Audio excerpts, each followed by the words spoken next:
Hi, everyone. Good morning and welcome to First Things First. I'm Jenna Wolfe. That's the Hall of Famer, Cris Carter. This is Nick Wright. A great football Sunday, giving us a big show Monday, among other topics to be discussed. The Colts cracked the code against Patrick Mahomes and the Chiefs. That means the Patriots are the last unbeaten team in the AFC, and we have our first coaching casualty of the season. But we start the show with America's Game of the Week. Packers came out swinging in Dallas yesterday, midway through the first. Here we go. Aaron Jones running 18 yards to the end zone to put Green Bay up 7-0. 1 of 4 touchdowns on the day for Jones. Pick it up in the fourth now. 10:29 left. Dak trying to get the boys back in this. That never helps. One of his 3 picks on the day. And Zadarius Smith with a casual reminder that the Packers were dominating. Fading hopes for Dallas, trailing by 10 here. Brett Maher missing a 33-yard field goal that would have gotten them within a touchdown. Packers win. They improved to 4-1, and they now sit atop their division. Cowboys lose at home. They're now tied with Philly after losing back-to-back games. Here's Dak Prescott after the loss. I had three interceptions. I don't care how many yards I had or anything else like that. 3 interceptions on a loss. I don't care what career high I have. None of that matters. We'll take this one on the chin. We're going to take the good, take the bad. We're going to learn from it, and hopefully we'll look back at this and say this was a turning point or this was good for us. Sure, we might have sniffed ourselves a little bit too much, and that's why I said we take these last 2 games and especially this one and say, hey, we probably needed that, right? We probably needed that, and we're going to get better because of it. That's why I said maybe we'll look back at this 4 or 5 games later, or how many ever games it is, and say that was good for us because we became the team that we are now. And the men that we have in the locker room, there's no doubt in my mind that's what we'll do. As I always would say, proud to be quarterback of this team. I have no doubt in my mind of what we're going to do moving forward. Hey, nobody knows better what to say and how to say it than Dak Prescott following a win or a loss. Nick, I'll start with you. Why did Dallas lose this game to the Packers yesterday? Well, they didn't come out ready at all. I mean, the first 4 minutes of the game, they looked ready, forced a 3 and out. They're moving the football. And then the moment that ball went off Amari Cooper's hands, what could have been a touchdown turns into an interception, Dallas folded. I mean, they were down. I understand they made a valiant comeback late to make the score respectable. They were down 31-3 in this football game. That game's over at 31-3. You would have to match the greatest regular season comeback in NFL history if you're going to come back from that moment. So how did they get down 31-3? Dak's right. He had 3 picks. And even if we want to say the first one was not his fault, that one right there definitely was his fault. And the third one, yeah, they could have called pass interference. Maybe they should have called pass interference. But he also threw a pick in the end zone that got wiped away because of an illegal contact penalty. Once again, the Cowboys show absolutely no ability to win a football game if Zeke doesn't play well. Now 1-8 if Zeke doesn't rush for 75 yards since he's been there. And the lack of Tyron Smith was enormous. Cam Fleming was getting dominated by Zadarius or Preston Smith, whomever they lined up on the right side of the defense, left side of the offensive line, and that led to the Packers'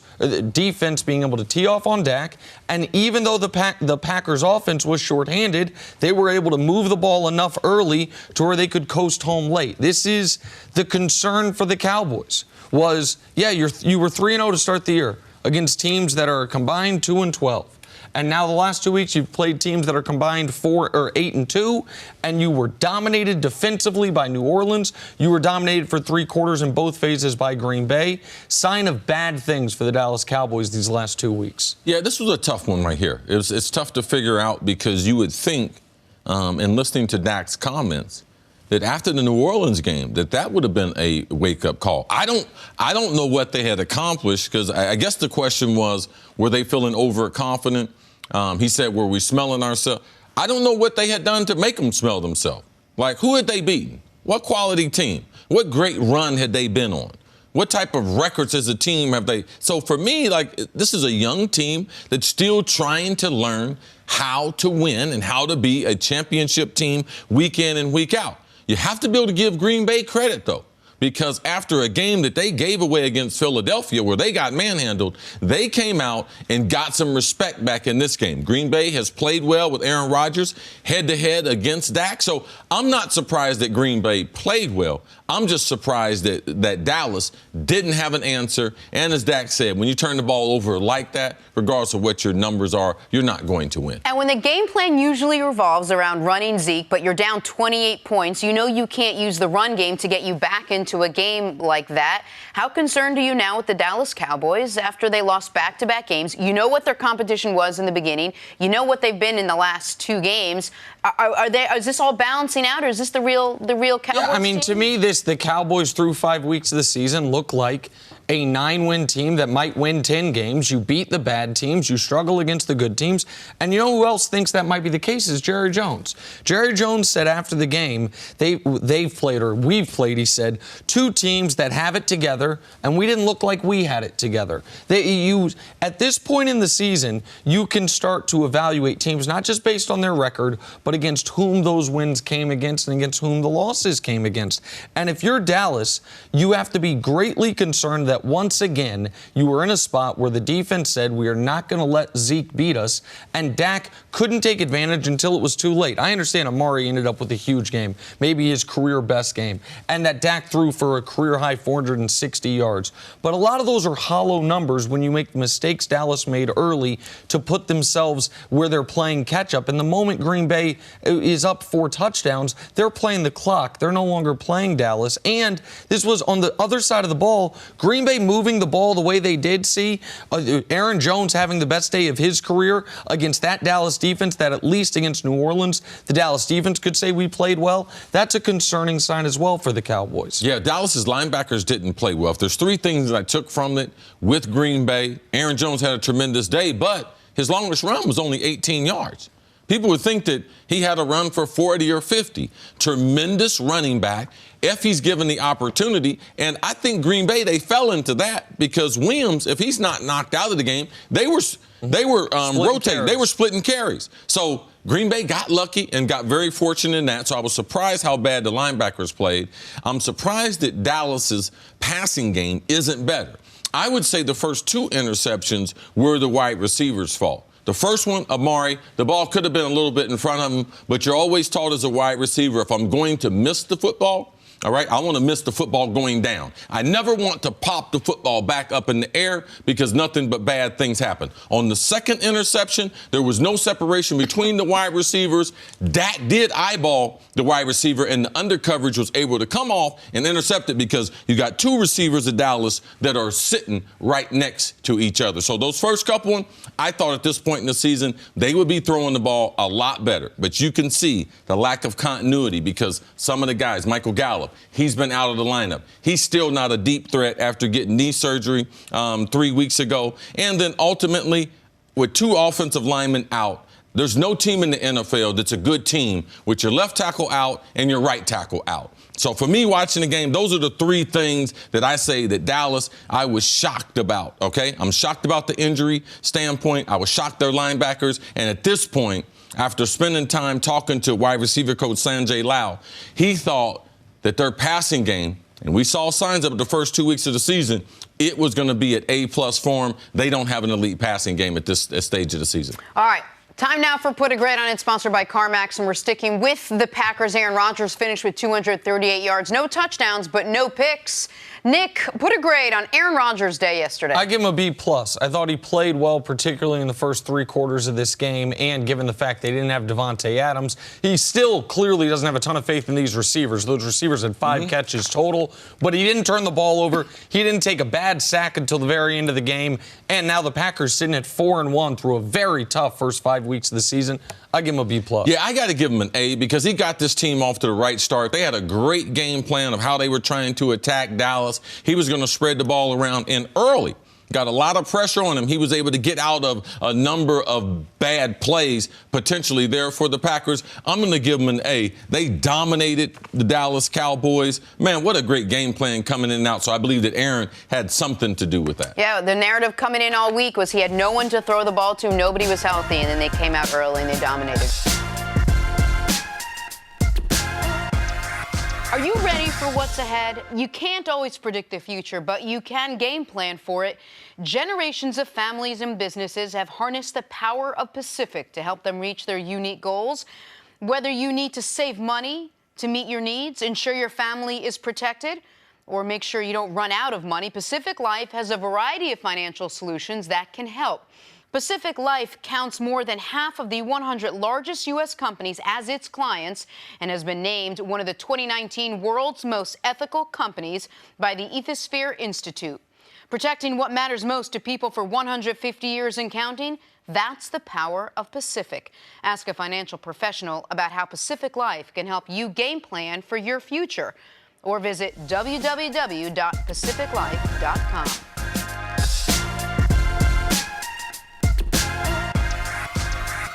All right, moving on to Sunday night football. Chiefs and Colts, and this one not nearly as one-sided as many thought coming in. Scary moment in the third. Patrick Mahomes backed up in his own end zone, gets his ankle stepped on by his own lineman, would limp off the field, but he would stay in the game, finished 22 of 39 for 321 yards and 1 touchdown. Fourth quarter, 5:48 left, 3rd and 28. Mahomes shakes the pass rush, finds Byron Pringle for the catch, but he's tackled just shy of the first down there. Mahomes wants to go for it, and they do, but Damian Williams gets hit by former Chief Justin Houston. They cannot convert on 4th down. Houston had a night against his old buddies. 2 tackles for a loss and a sack. Chiefs suffered their first loss of the season as the Colts defense gave them problems all night long. Here's Mahomes after the game. They played good defense. I mean, they played man coverage. They rushed with 4 people, and they found ways to get pressure and to cover long enough. And so, for us, I mean, Detroit did it last week. New England did it in the playoffs. I mean, we're gonna have to beat man coverage at the end of the day, and we got the guys to do it. So now it's about just going out there and executing whenever teams present it to us. All right, there's a blueprint out there now, at least for one. Nick, how did the Colts upset the Chiefs? They did exactly what Cris and Coach Mangini and all our guests repeatedly say. If you're going to beat the Kansas City Chiefs, what you need to do. They played keep away. They had 37 minutes time of possession. With 3 minutes left in the second half, the Chiefs had run 12 plays in the second half. Think about that. 12 plays in the first 27 minutes of the second half. The best way to stop Patrick Mahomes is keep him off the field. Second best way to stop Patrick Mahomes is to get pressure on him with 4, which they consistently did. The Chiefs have been without their starting left tackle. During this game, they lost their starting left guard. And Cam Irving, who was in for the left tackle, simply in for Eric Fisher, could not hold up in pass coverage throughout the night. The Chiefs abandoned the run entirely. LaShawn McCoy, after having a critical fumble early, didn't touch the ball again. And if you're one-dimensional, you're without Tyreek Hill. Sammy Watkins was active for the game and then instantly out. And you can't block, you're going to have trouble scoring the ball. You add to that they could not stop the run. The defense, you see the Colts only scored 19 points. I think the defense played well, but not really. The Colts were just grinding out possession after possession, drive after drive. And so this is how you slow down the Chiefs. Keep Patrick Mahomes off the field and get pressure on him in his face. Teams have not shown the ability to consistently do that. This is the best defensive performance any team's put up against the Chiefs since Mahomes has been there by a wide margin. But this is the blueprint, and credit to the Colts. They're a team that plays zone about 75% of the time. They switched that almost 180 degrees, playing man a disproportionate amount of time, and that threw the Chiefs off, who were expecting to play a similar defense that they carved up in the playoff game last year. Yeah, I can understand someone changing a game plan, but what I couldn't understand was how long it took the Chiefs to realize this is what people are going to do. This is all people can do. There's only 3 things people can do. You can either play man, you can either play zone, or you can play a combination of both. That going into the game plan. So every time in Minnesota, we used to always have a game plan, expect them to play man, expect them to blitz. What else are they going to do? Because we played 3 wide receivers and we ran the ball so much better than Kansas City would ever be able to run it. They play cover 2, because in cover 2, you can slow down the running game. So for me, the way to beat Kansas City has been, yes, keep the ball away from them. And that is ball control or by turnovers. The other thing that I said before we started the season was they have a number of undersized. Out of their 6 people they're going to target, 5 of them are undersized. You can take the ball away from them. They have poor ball security. So you can make them fumble. And then they go out and get Shady McCoy, who's always had bad ball security as far as keeping the ball away from his body. The one thing I always worried about the Chiefs, even if they get the lead, how they going to keep it? I tell Nick, how they going to get that 4-minute drive to milk out that clock? Because once they got rid of Carlos Hyde, they don't have a big running back. And to me, that can be a problem. But, yeah, it's not that difficult. If you want to be able to play the Chiefs, and especially when they're shorthanded, because outside of Kelsey, they don't have a bunch of good route runners. They got a bunch of guys who are fast.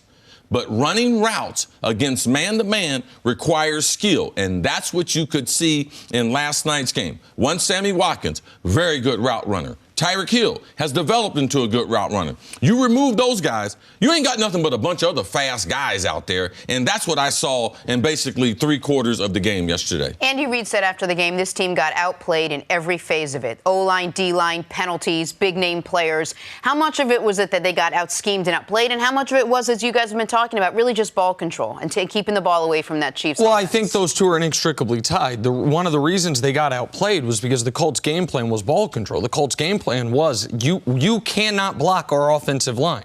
They ran the ball 45 times for 180 yards. Jacoby Brissett was played fine. Like, he made one big mistake, but they did not want Jacoby to become a big part of this game. I think that ball control is a way to beat Kansas City. But when you look at the tail of the tape, the Colts got the best offensive line.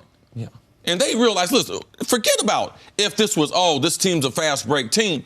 How are we going to win this game? Even if Kansas City didn't have the track record.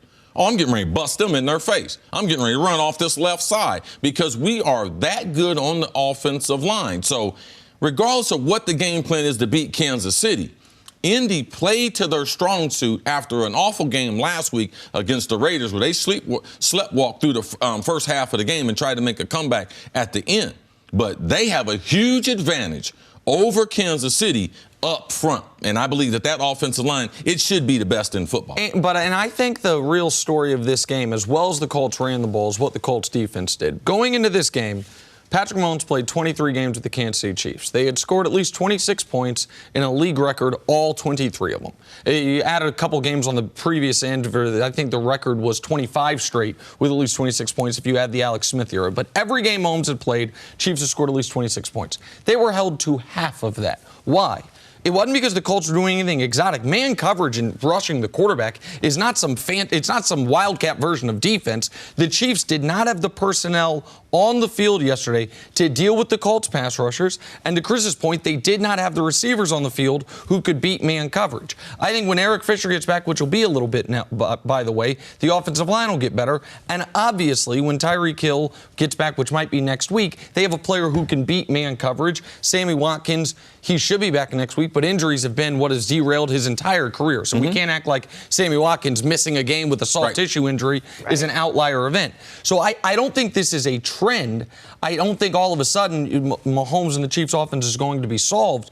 But if they can't keep him upright when the opposition's rushing forward, they're going to have trouble against any team, much less a team as physically gifted as the Colts. Seeing what you saw with Mahomes' ankle, are you concerned at all? Is that the kind of thing that might flare up and be an issue moving forward? No, I'm not concerned about his ankle. He got cleated. If his ankle had rolled over, I'd have been more concerned. But basically, a big guy, 320 pounds, all that pressure, all that impact of those cleats, I hope he had on rubber ones compared to metal ones, they went into his foot. So it's more pain. But what I am concerned about is they're on a list with two other teams, and that's the Miami Dolphins and the Arizona Cardinals. They're the only team to be able to give up 3 100-yard rushers. We only played 5 games. Now, you didn't give up 300-yard rushers. Dennis Green, and the reason why a number of prolific offensive teams have never won the Super Bowl, really the only one you can say is the greatest show on turf, the Rams. The rest of us, the Vikings, and all those other teams that led the NFL in scoring, the reason why we didn't make it, because offensive football is hard to play. When you play it well, people take it for granted. But about once or twice a month, you're going to play a bad game. And typically that once or twice typically comes in either cold weather, outdoors somewhere, someone's running the ball on you. So, no, it's not a new book of how to beat Kansas City. It's the same book on how to beat any team that's explosive like them and does not have a great defense. Let's keep the ball away from them and know that offensive football is hard to play. In 1998 Vikings, we broke the NFL scoring record. Only 2 games we didn't score 30 points that season. Those are the only 2 games we lost. Regular season 15-1. We lost to Atlanta Falcons 30-27, I think, in overtime. So it's happened. Not only to Kansas City yesterday, it's happened to all the great offenses for the most part. The New England Pats, they got the offense died in the Super Bowl. Undefeated. So all these great offensive teams that we've seen through the years, one of them, the St. Louis Rams, have won the big prize. Mahomes hurt his ankle in the Week 1 game against Jacksonville. He's been dealing with it a bit ever since. They've been wrapping it. So I don't think the ankle was the reason they lost, and I think he'll be fine with the ankle moving forward.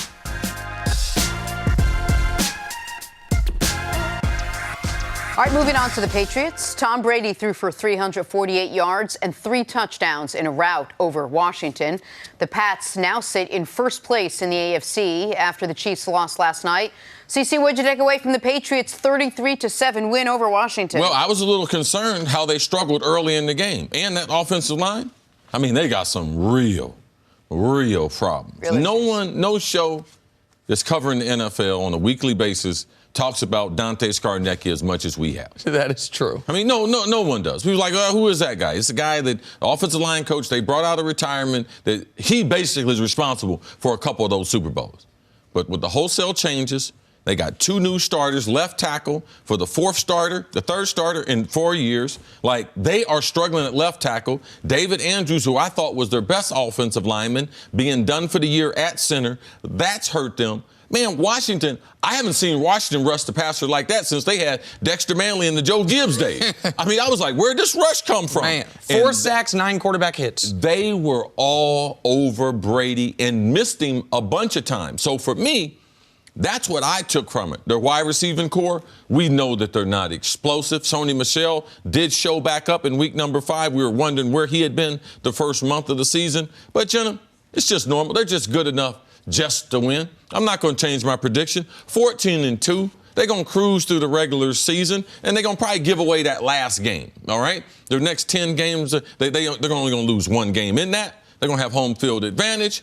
AFC Championship, if you want to win it, it's got to go through Gillette. Nick. So, listen, what Cris is talking about as far as their struggles, if you didn't watch the game, you're like, what? They won 33-7. Why are you? Yeah, because you didn't watch the game. But you didn't watch the game. Yeah. And once again, Bill Belichick has to go home at night and quietly say to himself, man, I can't believe teams continually make the decisions they do against us. This was a 2-point game with 30 seconds left in the first half. Washington backed up on inside their own 25. Washington go to the half down 2 feeling good. Now let's have Colt McCoy drop back and just throw a ball or directly to, I think it was one of the McCourties, for an interception, set up the Patriots score right before the half. And the Patriots defense, obviously, the Patriots, it's as good as advertised, if not better. Here's a stat I've never seen something like it. Through 5 weeks, the Patriots have 11 interceptions and 0 pass touchdowns allowed. The Patriots' defense and special teams have scored 3 touchdowns. Their defense has allowed 2 touchdowns. Those 2 touchdowns are a Josh Allen quarterback sneak, and in this game, a 65-yard run by a wide receiver. The defense is exceptional, but it is hard to separate their 5-0 start from their level of competition. You saw on the screen earlier, their opponents are combined 5-18. Well, it's worse than that. They've dominated 4 games. Those 4 games against Pittsburgh, Miami, the Jets, and Washington, those teams are combined 1-17. Wow. They've been pushed in 1 game. That was the 1 game, the 4-1 team, Buffalo Bills, because that team had a defense that could really create pressure on Brady. I agree with almost everything Cris said about their regular season. I said before the year, I think they're going to be the 1 seed. I think they are going to win 13 or 14 games.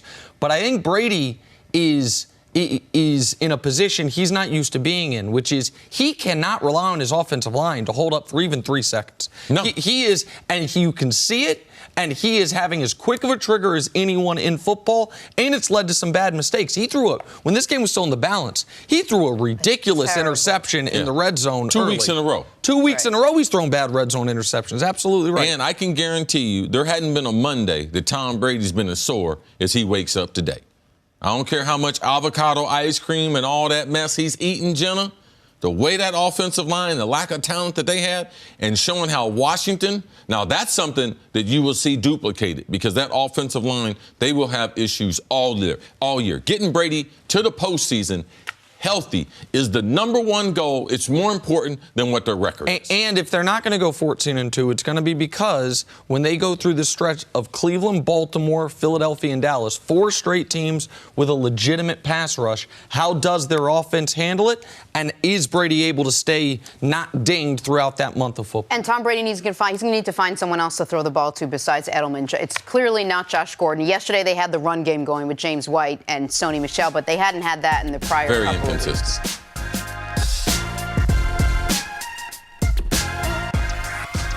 All right, moving on to the Packers. They improved to 4-1 yesterday with a big win over the Cowboys.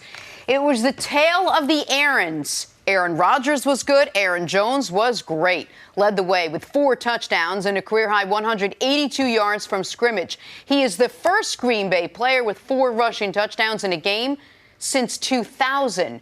Packers sit in first place in the NFC North. Here's Aaron Rodgers after the game. I just think we're just a more connected team this year. We're enjoying each other more. We like each other, I think, a little more. We hang out with each other. It's the locker room is a raucous environment.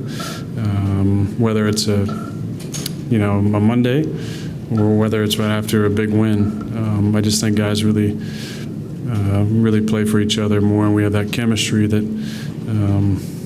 because of the leadership that we have that maybe we've been lacking the last couple of years. Ooh, slight little knock or dig on whoever was in charge the last couple of years. We know. What do you make of Aaron Rodgers saying we like each other more, we have better chemistry, we play for each other more? What do you make of that, Steve? I'm not going to pay too much attention to Aaron Rodgers. Aaron Rodgers does a lot of press conferences and says a lot of things. And what I think is when they spent their money in free agency and they spent those high draft picks on that secondary, those guys have personalities that aren't normal like Green Bay players. I know the Smith brothers, and I know what they expect, and in a locker room that they've been a part of, they came to Green Bay and they told them, we want you to act exactly like you are. So they brought a sense of energy. The defense is well run, but now the defense feels like they got ownership in this team. He said the locker room, it's more rambunctious and everything. They've opened it up. It was very, very conservative, and a lot of that was not only the team, but was because the main leader in Aaron Rodgers. He don't want the locker room that way. So did Aaron change? Did he change? Did he change the leadership? Because he's only leading half the team, and that's the offensive side of the ball. Green Bay is a good football team, and the thing that's most impressive about them has been their schedule. We thought that they would change their identity. We thought Aaron Rodgers would have a defense. But you look at the first 5 games of the schedule, it's impressive where they are and how they've done it. And if they have a sense of identity. Right now, teams are in crisis management. Well, who are we? What are we trying to be? Green Bay has a sense of identity in winning without Davante Adams. If they can continue to spread the ball around, we know they have a defense. Let's give Aaron what he's never had. Let's give him a running game. And that was the Green Bay Packers yesterday. Aaron Rodgers at his best. No, not saving the day. Playing conservative, making some throws, running the offense, and that newfound energy that they have on the defense, it paid dividends because they destroyed Dallas's offensive line. And you could see these younger players having more of an imprint on what they're trying to do. This is not the normal Green Bay organization, how they like to do things. When Cris talks about the schedule, you see in the first 5 games of the season, Green Bay is going to have to go to Chicago and to Dallas while playing Minnesota and Philly at home. To be able to go 3-1 in those 4 games is wildly impressive. It is an incredibly difficult way to start the season. They also had Denver mixed in there, which they, of course, also beat. And so there is that part of it. Now, to Aaron Rodgers' comments, Jenna, I don't think he's just talking about Matt LaFleur versus Mike McCarthy. I think that's part of it. I think it's also leadership on defense. I think he's talking about bringing in quality, proven veterans, not just rookies, but the Preston Smith, Zadarius Smith, those guys who have, one of them, I think it's Zadarius, is a team captain. You see the C on his jersey as he was sacking Dak repeatedly yesterday. Guys that come in. Did you see that edginess that he had, though? Absolutely. Did you see the personal fouls? And that's normal, not a Green Bay player. And he comes in empowered. He's been paid. He's been a highly productive pro elsewhere. And it's not that he has nothing to prove, but he has already proven. No, he's got a lot. No, he's got because he's not worth that money. on paper. He has not played to that money. Sure, that's fair. My point is it's someone who has already established themselves in this league enough to get that type of contract to be brought in as a difference maker. Those guys are leaders. But the only people who denied that Aaron Rodgers and Mike McCarthy were sick of each other at the end were Aaron Rodgers and Mike McCarthy.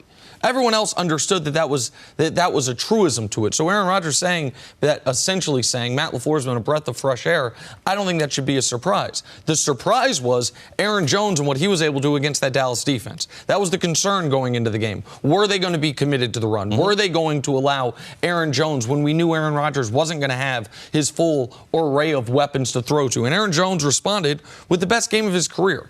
100 rushing, 75 receiving. And by the way, those concerns we had going into the game about the Packers wide receivers were proven true. Even though Green Bay scored 34 points, no wide receiver had more than 2 catches. Their wide receivers in total had 5 catches for 78 yards. Aaron Jones was their most productive pass catcher. Then it was tight ends. Hell, Trey Carson, the backup running back, had a couple catches out of the backfield. But this Green Bay team looks like a Super Bowl favorite. Why?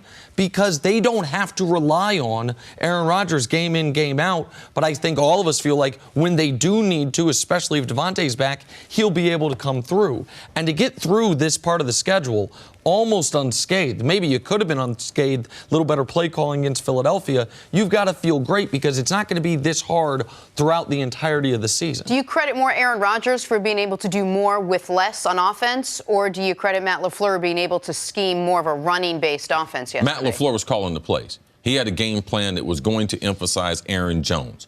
And Aaron Rodgers, if he could have, Aaron Rodgers always believed his throw the ball. It wouldn't have been Aaron Rodgers' game plan. We're going to run Aaron Jones, spread the ball around. Now, I know that they ran the ball. But was that just because of the injuries? You know, Jamal Williams, the other running back, they've been splitting carries. So, yes, Aaron Jones, he had a great day. But did they wake up today in Green Bay and say, you know something, this guy's going to rush for 1,200 yards this year?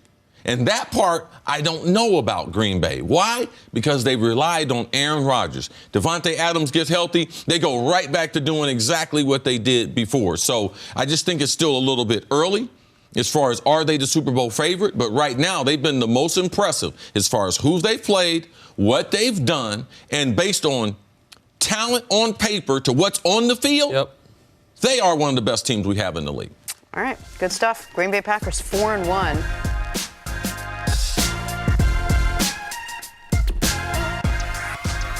Back here, First Things First, joined by former Pro Bowler Bart Scott. Good morning, Bart. What's up, man? What it do? Top of the morning. What it's doing. I like that velour right there. Thank you very much. Seasonally appropriate right there. Seasonally appropriate. That's how we do it. Gun show still out there. Gun show, seasons, all of it, Bart. You bring so much. Now let's talk football. There we go. America's Game of the Week.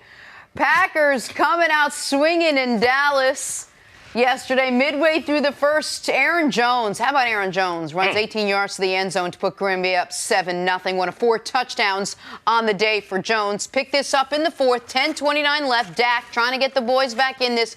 Oh, that's never going to help. Miscommunication. I like it. Tell him about it, too. Zadarius telling him about it, too. Fading hopes for Dallas as they were trailing by 10. But Brett Maher with a 33-yarder, that is not good. That would have gotten them within a touchdown. Packers win. They improved to 4-1. Here's Dak Prescott after losing back-to-back games. We'll take this one on the chin. We're going to take the good, take the bad. We're going to learn from it, and hopefully we'll look back at this and say this was a turning point or this was good for us. Sure, we might have sniffed ourselves a little bit too much, and that's why I said we take these last 2 games and especially this one and say, hey, we probably needed that, right? We probably needed that, and we're going to get better because of it. That's why I said maybe we'll look back at this 4 or 5 games later, or how many other games it is, and say that was good for us because we became the team that we are now. And the men that we have in the locker room, there's no doubt in my mind that's what we'll do. Do you believe Dak? You think Dak was a little too confident? You think this team came in sniffing themselves, if you will, walking out onto the field thinking they were better than they really were? What's that you got on? I got a little YSL on today. It's called arrogance. Smell it. Absolutely. It's called I told you. because I said here early in the season, we were all talking about, oh, Dak Prescott, and we saw the start he got off to. Give him $40 million. He just put money in the bank. And I was one of them. Not the money amount, but, man, he had improved drastically. Yeah. Let's give him $35 million. I don't care. You did. Go ahead. Giants, Dolphins, Redskins. Now he's playing the varsity. Now what's happening when he's playing a quarterback that his equal or his superior on the other side? What happens when we see they take away, Zeke to 62 yards the last 2 weeks? Now it's in his hands, and he has to make decisions, smart decisions down the field. Interceptions, miscommunications with his receivers. And you talk about this defense. This is the first time that I saw this defense, over pursue. You have fast linebackers. What you have to have is you got to have disciplined linebackers that keep their shoulders squared to the line of scrimmage so that when you have that wind back play, the old school Jamal Lewis, what we used to do when he almost ran for 2,000 yards, you got to have linebackers that know how to fall back. And they're great on the outsides, but they're weak up the middle, and they exploited that, they exploited that part of their defense. And I don't want to hear anything about Tyron Smith being hurt because I look over up into, New England, the Providence area, and I know that they're missing 3 of their best offensive linemen, but elite quarterbacks can patch up those holes, right? And Dak Prescott he's a good quarterback. He's not great, and he's damn sure not special. Right? And, when I made the comparison that I'll go get Teddy Bridgewater, well, a couple of weeks into his starting week 3, you see what he looks like when he starts to push the ball down the field. This is a team that, Garrett doesn't have an extension. So he's coaching scared. Man, right? That's a great collar for Jason Garrett. Well, that's what happens when you get me Monday, man, when I'm rested. Give me more on Monday. I bring the hot fire. Spit some hot lava for you. Go on with your But you got Jared that's coaching scared, right? And you think maybe Austin is breathing down his back, another young, first time, coaching candidate. Wow. And we're saying that this team, and listen, this is your best chance. Because once you play Dak, then you're going to lose your top corner. You might have to move on from one of the offensive linemen. Well, you shouldn't have gave Sean Lee the money anyway because you felt good because it was one of my homeboys, circle of trust. You should have let him go. You could have got a little bit more help. But, all right, so to put some numbers with the truth that you're spitting right now, the Dallas Cowboys, since Zeke's been there, if he doesn't go for 75 yards, they're 1-8. So I know some people are going to look at Zeke and say, last 2 games, that's why you don't pay a running back. No, last 2 games are why you paid Zeke. Because without him, you are a very beatable football team. The last 2 games, he hasn't played like himself. He needs to play better than he's played the last couple of weeks. 12 carries, though. But you're right. Yesterday, they got forced out of their 31-3. They got forced out of the running game. Dak Prescott, the first 3 games against what you called the junior varsity. The Giants, Dolphins, and Washington. A 128 rating, 9 touchdowns, 2 picks, and is on everyone's MVP leaderboard. The last 2 games, a 78 rating, down 50 points, 2 touchdowns, and most importantly, 4 interceptions. The Dallas Cowboys, over the last 3+ years, have a spectacular record. I apologize, I don't have it right in front of me. When Dak simply plays a clean game. They win over 90% of their games when Dak simply doesn't turn the ball over because they have a very good offensive line. Typically, was banged up yesterday. They have a good defense. They have a great running back. And I understand that all those picks were not on Dak, but we can't say none of them were on him. And he got away with one that was called back because of illegal contact down or illegal hand to the face on the defense. This was the most concerning part to me, and you keyed on this earlier, was when Dak said maybe we were sniffing ourselves. They're just coming off a loss. They just were coming off a game where they scored 10 points and lost to a backup quarterback, even if it's a really good one, Teddy Bridgewater. I don't know. If he'd have said that after the New Orleans game, I'd have gotten it. Because 3 games, they had dominated all 3, right? But they should have already had their wake-up call. And so I don't think the Cowboys are as bad as they looked in the first 3 quarters yesterday, but I don't think they're as good as they looked the first 3 games of the season. One thing that you guys didn't bring up, I think you guys are missing. You guys said that the score was out of hand. You guys went to when the lead was at its biggest, 31-3. But it's really 17-0. At halftime, when you go in at halftime and you got a running back like Zeke, we're only down by 17 points. Oh, the running game is not gone. So for me, it's also that offensive line is not dominant. Because that running game was not taken away from them. At that point, you can still run the football. But they do have some problems. And one thing that Dak was saying, that I know this because I got a lot of good friends. Emmitt Smith's still a good friend of mine. I'm in communication with him. Troy Aikman's a friend of mine. Michael Irvin's a friend of mine. And there's a reason why all of them live in Dallas. Because the people love them. But when he says that we were smelling ourselves, I don't believe it's in the building. I believe that's just living in Dallas, walking around Dallas, and what people are saying to him, and they're still a young football team. So, Dak, I'm listening to you in the press conference. That's the only way, Jenna, a young team like that, given they had just lost to New Orleans, only scored 10 points, could even be like, we're smelling us. For him to say that, it wasn't like someone said that and forced him into saying that. No, he came up with that maybe we were too overconfident. Well, you saw they came out slow. They came out what looked to be uninspired against a very hyped matchup. I mean, this was the game of the week. It was one of 2 4 o'clock game. And this is a really big game. And they just didn't come out as if they were ready to play. This is how fragile things are. Because Dallas did drive the football. They got a 3-and-out, and they drove football first. Yeah, and then Amari turns it over. And that was it. And then they were deflated. But that energy, when they turned that football over and Green Bay went back the other way, it ignited Green Bay, and Green Bay could be patient as far as, okay, what's our game plan? And they went about trying to duplicate what they thought they were going to do before the game. So who's the real Cowboys team? Is it the team that you saw in the first couple of weeks, or is it the team when they are playing quality opponents? Is that the team? It's somewhere in the middle, right? It's never as bad or as good as we think it is. It's somewhere in the middle. But I think this is more also about the improvements that the Packers have made, because if Adams don't go out last week with the toe, then they beat the Eagles. Right, so this is more about the improvements and the commitment to excellence and trying to really win a Super Bowl while they have a great quarterback more than anything. The only thing that the Green Bay Packers is missing is a dominant nose guard that'll keep these linebackers clean. But they're only going to continue to get better. Aaron Rodgers is only going to get more comfortable with his offense and figure out what works. So this is more about, I feel, Green Bay and where they're going to be. I think they're going to be one of the finalists, when it comes to trying to be in the NFC Championship / the Super Bowl. And one other thing, as there's been a constant theme for Dallas over the last few years, they do not have an answer when they don't have Tyron Smith. Once again, their left tackle is out, and once again, the offense struggles mightily. I understand he is a great player, and at one point he was probably the best left tackle in football, and still has the ability to get up to that level. But Tyron Smith is not Joe Thomas. He is a guy who's going to miss time, and when he is out there, they're just like the numbers fall off a cliff when Zeke doesn't play well. The numbers fall off a cliff when Tyron Smith either isn't healthy or he's not or he doesn't play, as happened yesterday, and then has added injury to insult, if you will. They lost their right tackle during the game as well, and they had no answer. We'll start calling you Rain, man. You got all of them stats. Appreciate you. Have you seen the show? Yeah. This is his beats.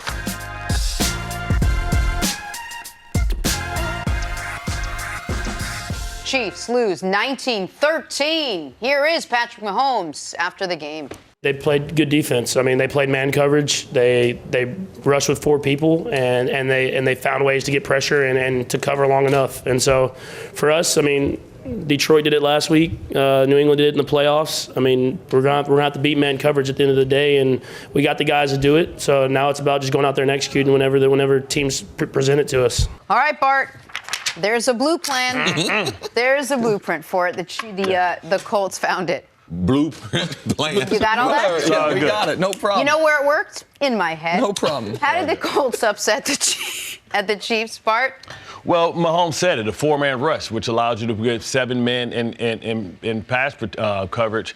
And you want to play press, but now that allows you to have 2 people deep. So it allows you to play tight man. Is what we always played against Tom Brady, because it makes the throw have to be perfect. And it gives you somebody, if somebody messes up or gets beat immediately off the line of scrimmage. Now, Bart, explain this to me, because typically those concepts don't go together. As far as 4-man rush, 3-man rush, those are the minimum amount of people you can rush, and playing typically zone behind it, that's a tremendous identity change from I'm only going to rush 4, but I'm going to play man-to-man behind that. Because what happens is it's more of a matchup zone, because you still have 2 zone defenders that can help anybody that gets hurt or anybody that's in distress, and you know who you're going to help based off the formation, based on the matchups, because a defender knows and a safety should know where the matchup that the quarterback wants to go to, because they know, okay, well, we know that this guy is our 3rd corner, so we know this is where you're going to attack. So now you're able to change change your coverages. You can run trap coverages. You can run where, okay, you got outside leverage, you got inside leverage. You can bump them at the line of scrimmage. You can run combination coverages and make the same defense look totally different at different times based on the formation. If I have trips to one side, then the backside I can lock up because you only have two guys, and you take your best defender or your worst defender and put it on their worst guy. And now also what they're doing is, because you're not running the ball enough, I'm stopping the run in a light box because I'm disrespecting your offensive line. Did we know the Colts defense was capable of doing that? I didn't know they were capable of doing it without Darius Leonard. Yeah. They were without their And best their defensive secondary. player. Yes. Right. They banged up injuries all over the secondary. Only the Browns have a more injured secondary right now. Their star linebacker, Darius Leonard, was out. And they still manhandled the Chiefs because their defensive line annihilated the Chiefs' offensive And they have two veterans on the outside. You think about Sheard, or you think about Houston, not letting the ball get outside. Smart football player. When you go up the middle, you get dirty yards. They force you to get the dirty yards, not to get the big explosive plays. We watched Shady McCoy have one big explosive run, but they're able to get the ball out and get turnovers. And what happens is when you hold the ball for 37 minutes, then you limit the opportunities that the Chiefs get to be explosive down the field. And you're forcing Mahomes to be special too much, right? It's great to make one or two special plays. The same thing make you laugh, make you cry, because on one of those last plays, he had, pirouetted and moved and went three different ways early in the first half, threw it across his body for the touchdown. It was beautiful. Tried it again, got sacked. So the same thing make you laugh, make you cry. You can't ask a player like Mahomes, I don't care how special he is, to be special all the time, because you can't have a play where, okay, drop back 5 yards, Mahomes, go be special, go get open. That's not a play. Especially when, by the way, he was playing going into the game with a slightly gimpy ankle that became even more gimpy as we saw during the game. First half, too. Right. So hurt. you saw that once his mobility was limited, given the way they were getting pressure on the quarterback, he was limited. He had his worst game of the season. Now, he still managed not to turn the ball over and threw for 300 yards, but his worst game of the season, and most importantly, this is the first game since he's been the starting quarterback of the Chiefs. Their offense has been held in check. They've scored 26 points in every game he's ever played till last night, where they only scored 13. This was the Colts' defense was great, and their offense was great for their defense, because Chiefs only ran 12 plays in the first 27 minutes second half. The Colts kept the football. They kept running the football. The Chiefs went into the game, similar to last year, 31st in the NFL in rush defense. They have not been able to stop the run. So that, to me, is more of a concern blueprint-wise, because I don't think, maybe the Colts did set the blueprint for slowing down the Chiefs' offense, which was really the Lions' blueprint the week before, which was really the Patriots' blueprint from last season. But when the Chiefs get their left tackle and Tyreek Hill back and Sammy Watkins whenever he plays, that man-to-man coverage is not going to work as well. Eric Fisher will hold up better. The left guard hopefully won't get hurt during the game, and Tyreek Hill can split man coverage. But none of that matters if the offense is on the sideline. And the Chiefs could not, it was 3rd and short repeatedly. When they didn't pick up a 3rd down, it was 4th and inches. They went for those 4th downs, and the Chiefs could not get the requisite stops. The Chiefs were in this game in part because Tyrann Mathieu made a hell of a play. An interception when the Colts were driving to score. And the Chiefs could have lost last week. The Chiefs could have lost against Detroit. They were fortunate not to. They had a 99-yard defensive touchdown to flip that game. So, yeah, until the Chiefs get healthy in particular, there are going to be games like this where they can be beaten if the offense doesn't do what it does most of the time, which is go high-flying and put you in a position where you get out of your run game. If we were in college, we could use injuries as an excuse because it's acceptable. Sure. It's everywhere in the NFL. Yeah. And we can't expect, what if they come back? What if they get injured again? So they're only good if they're healthy. Like, this is a blueprint. Yes, this is what you want to do. Patty Mahomes has got to be able to decide, though. Every once in a while, he's got to be able to run. Last week, 4th down, they were in 2-man, which is still the same 4-man rush. Them safeties going to split. They're playing bump underneath, trying to rob everything. He decided to run. Last night, he was not a threat to run. But you want to know why that worked before? Because the Lions were playing that old Tony Gonzalez, Vice Kelsey, and they got away with it a couple of times with the 2 linebackers. And then what happened is he recognized it, and the defense split it. Then he took off. The Colts didn't present that opportunity. They were pretty much bumping, Kelsey with one defender. Right. Patty Mahomes is in the situation Aaron Rodgers is in. All right? When you said, hey, man, we want you to be magical, this is the way Aaron was when he was younger. Yep. And remember, that's what we like, oh, man, he's the greatest thrower ever. Oh, he's the GOAT. And then they started to catch up to him because now Aaron don't want to run. Why? Because he's had multiple injuries. Patty Mahomes, the answer is always to run, playing that type of defense and the threat of being on the run. Now, when Tyreek Hill was not in there, and Kelsey had an awful game. Yep. He had a couple drops. He was not on his game. So they didn't have typically the luxury of Tyreek Hill, number one wide receiver. Travis Kelsey, a number one wide receiver. They got those other guys. They're fast, but they're not good route runners. There's a reason why those other guys are backups. Straight line, if we were having a relay race, yes, they would be great. But if we went to the combine and put some cones in front of them and had them run some real wide receiver drills, no, that they're not. That is not their skill set. So we can't just assume Sammy Watkins is going to be healthy for the first time since Clemson. All right? So we just asked, the left tackle, if he's going to come back. But what if he gets injured again? Tyreek Hill has a very, very unusual chest injury. He's going to fall on his chest. What if that comes back? So be careful with this Patty Mahomes trying to be sensational all the time. We need a better game plan. We need an inside runner to be able to run and get first downs. And when you get to the red zone, you have to be more physical. 1 out of 3 in the red zone. Is this a blueprint? Yes. All the offensive dominated teams for the last 50 years, they all lose the same way. Ball control, turnovers, keep the ball away from them, no defense. It's hard to win championships with no defense. Bart, thanks so much for hanging out today.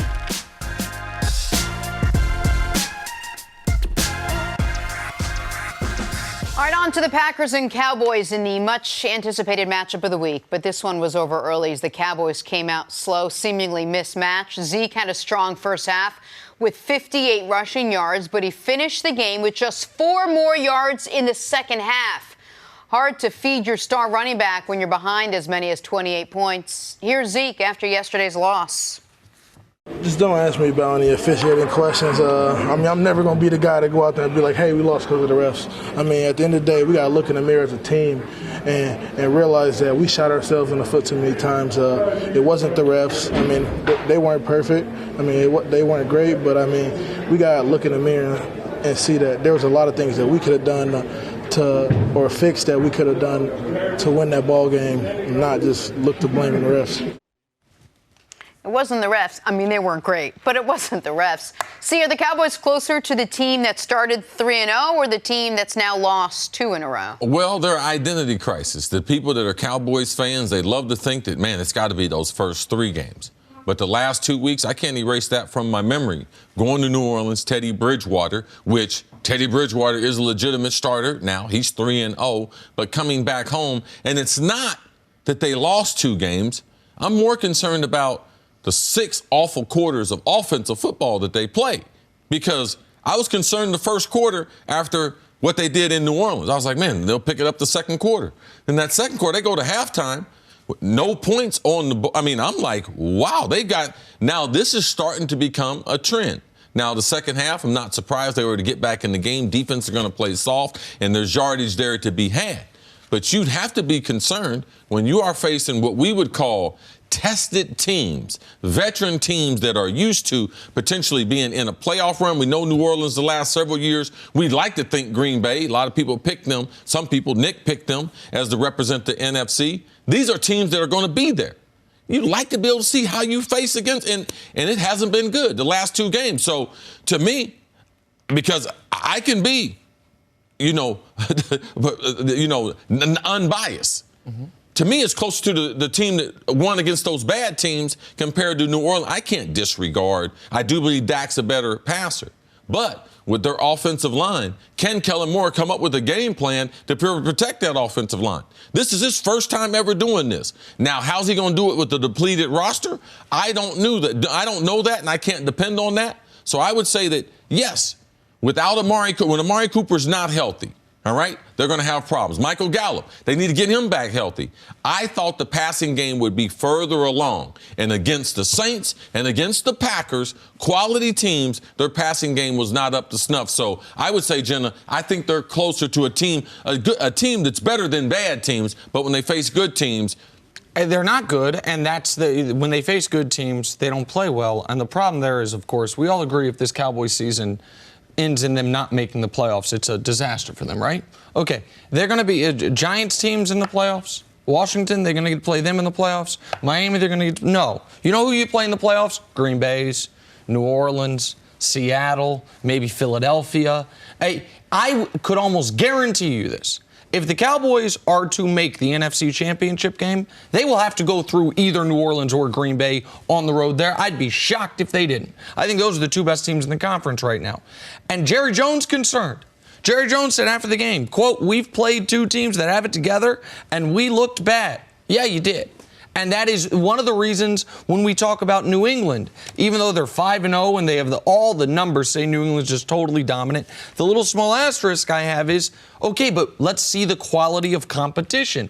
Dallas, we got a nice line of demarcation. First 3, second 2. You play 3 of the worst teams in football. Giants have looked better as of late, but they didn't play the Daniel Jones Giants. Nope. They played the Eli Manning Giants. And then you play 2 quality opponents. And Dak has played his 2 worst games of the year. Zeke has played his 2 worst games of the year. The defense yesterday played its worst game of the year. And that was at home. And the most concerning thing to me for Dallas is this, see. They got punched in the stomach early. I get it. You force a 3 and out. You're moving the football. Looks like you're about to go up 7-0.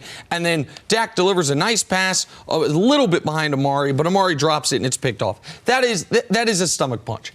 To not respond to that, to have that be, okay, well, the way they played over the next 30 minutes of football, it was like you couldn't recover from it.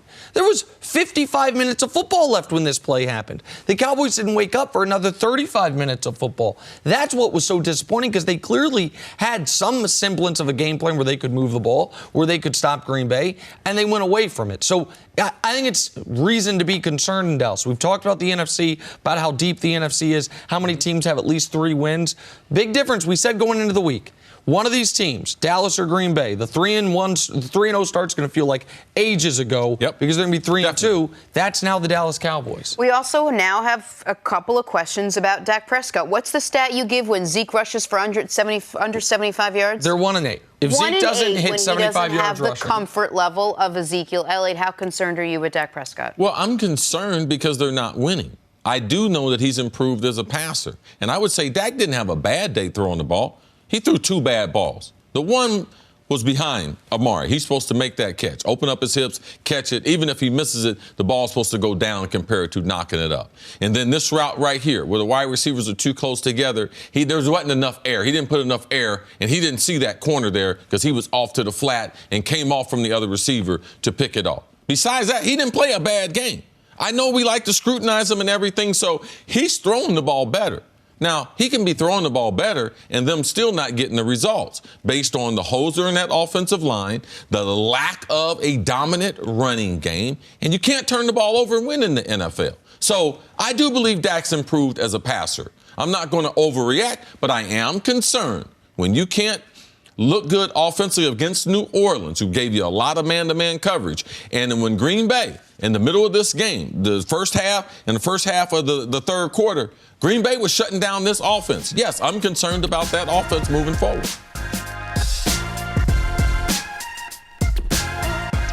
All right, don't look now. But the Saints look awfully good without Drew Brees. Teddy Bridgewater leading New Orleans to a big win over the Bucs. Teddy had a day, throwing for 314 passing yards and 4 touchdowns. He connected with Michael Thomas to the tune of 11 catches for 182 yards. Teddy Bridgewater is now 3-0 as the Saints starter this season. Here's what he had to say after the game. I'm glad to be a part of this team, a part of this organization. It just feels good to be somewhere where you're accepted and you appreciate it. You told me before this game that you want to win every game, but you feel like you're already winning. How so? Man, every morning I wake up, I'm able to put my feet on the ground. I'm able to tie my own shoes. There was a time in my life where I wasn't able to do that. And I'm just able to come to work every day with this locker room, this group of guys, and demand greatness out of every one of them. And this locker room, they demand greatness out of me and out of each other. So when you can come to work and get the best out of everyone, you're winning in life. So we were able to win on the football field and in life. So it's a great feeling. A very grounded young man, very special young man there who appreciates everything he has been through and everything that has sort of come his way as a result. What'd you make of Teddy Bridgewater, how he's been playing since you're right. Out? He is a special guy. It's different when you hear different guys in front of the mic. Their life experience, typically, you get a little snapshot of it. I talked to people that were riding in the ambulance that he was in when he shattered his knee. He went back in practice in a normal drill, and he went back to plan. And his knee folded in a way that it can't fold. And in doing that, he had potential artery damage. He was concerned about losing his leg when he was riding to the hospital with the medical staff there with the Vikings. So he was always very, very special to the Vikings. He was never able to get back his leg strength. He was never able to get back to full strength. That's why he bounced around to a couple places. And you could even see under Sean Payton for 3 weeks how much more he's grown. Even in last year in spot duty, he wasn't as good as he is now, and now he's better than he's ever been. He was a game manager who does have good arm strength, but now playing in this system with their overall design, he can flight the ball, playing indoors, he can thrive, and you can see that the coach has confidence in the interview. People have confidence in him. Teddy Bridgewater is a special human being. It doesn't always work out this way, Jenna, but what a great story in New Orleans. Drew Brees on the rack. Oh, our season? No. We have a guy that's more than a placement holder in Teddy Bridgewater. And you're right. He is that special. It's not he's acting for the camera. This is who Teddy Bridgewater is. When he was in Miami Northwestern High School, leading them to state championships, people thought he was special. He was always underrated. That's why he had to leave the state of Florida and go to Louisville. He was prolific throwing the ball there, winning a whole bunch of games. Then all of a sudden the draft's coming out. He almost falls out of the first round. People start downgrading him for all these types of reasons that were unfounded. But Teddy Bridgewater with a great story. Sean Payton, you got to give him a lot of credit for making that investment in him and getting Teddy Bridgewater ready. To me, there's two stories running parallel to each other right now. There's the story of Teddy Bridgewater and the story of the 52 guys and the coaching staff around him. On Teddy Bridgewater, that's the best game of his career.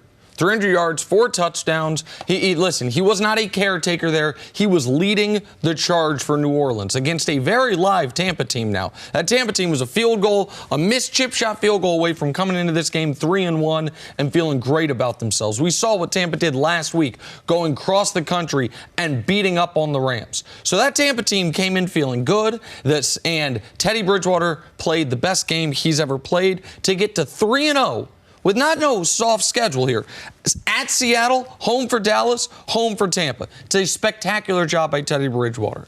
But the other story is what a excellent team New Orleans appears to have. For New Orleans to lose Drew Brees and to be able to win a game against Dallas defensively. Mm-hmm. For New Orleans to lose Drew Brees and not panic, not do what Pittsburgh did when they lost Big Ben, or trade a first-round pick for Minka Fitzpatrick, which they're going to end up regretting. They knew how good this team was. Marcus Davenport starting to come into his own. They didn't even need a monster Alvin Kamara game because Teddy played so well. And now you're in a spot where we see the videos of Drew Brees, maybe he's ahead of schedule, but they don't have to rush him back. Not at all. They needed to go 3-3, 4-2 would be great without Drew Brees. They're 3-0 already, and their next 4, Jacksonville, Chicago, Arizona. Jacksonville just lost. Chicago just lost. Arizona's got their first win of the... You feel like, could this team, if he missed the full 6 games, go 5-1? Could New Orleans still be first place in their division when Drew Brees gets back?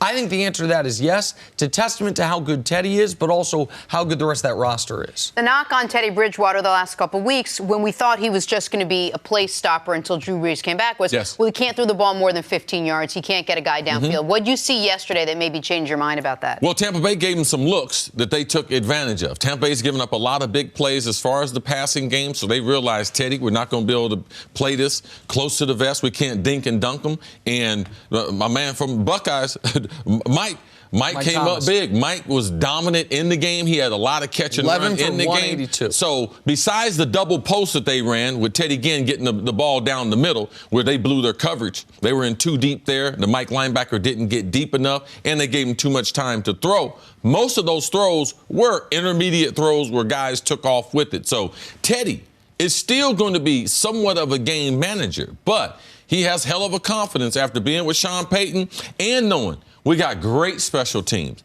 and the defense is really underrated and can create some turnovers for that offense. So I think Teddy's in a spot that he's never been in his career since he's been in the NFL, Nick. Man, Jenna loved the backup quarterback story so much. If Teddy wins next week, she's going to bench Drew Brees. I'm telling you, if they win next week, she's going to come on this show and say, I don't think you can go back Drew Brees. I think you got to ride the hot hand. I love Gardner. I love And you know Teddy. who they're playing next week? Gardner Minshew. Yeah.